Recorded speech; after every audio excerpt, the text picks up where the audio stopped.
Have you ever heard the iPhone white screen of death and been scared by its name? If you just find your iPhone stuck on white screen and don't know what to do, don't worry. In today's video, we will show you 3 ways to fix the iPhone stuck on white screen.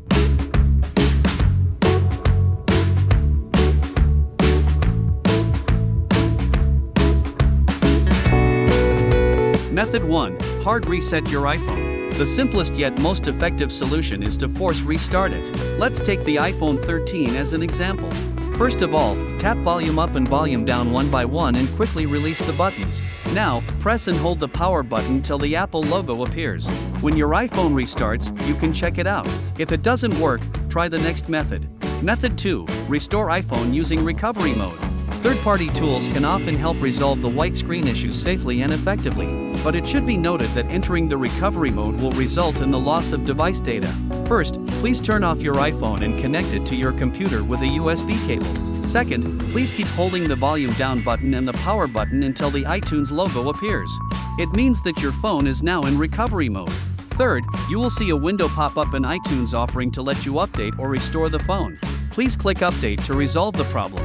Method 3. Fix iPhone white screen without data loss. Here's an efficient tool we'll use, AnyFix, which can resolve an iPhone stuck on a white screen in just a few clicks. Not only can it increase your chances of success, but it won't cause data loss. Besides, it can fix 150+ system issues for iOS, such as a disabled screen, boot loop, and so on. Let's get started. Step 1. Download and run AnyFix. Step 2. Connect your phone to your computer via a USB cable. Then in the pop-up window, choose the System Repair option. Step 3. Select Screen Stuck and click Start Now to continue. And you can see there are 3 modes that you can use to fix the problem.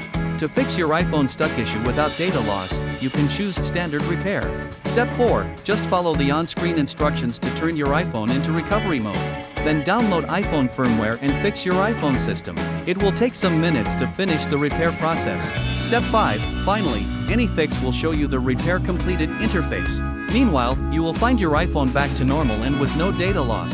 Hope you can solve the issue by following the methods provided in this video. If you like it, don't forget to give a thumbs up and subscribe. Feel free to leave a comment below. See you next time.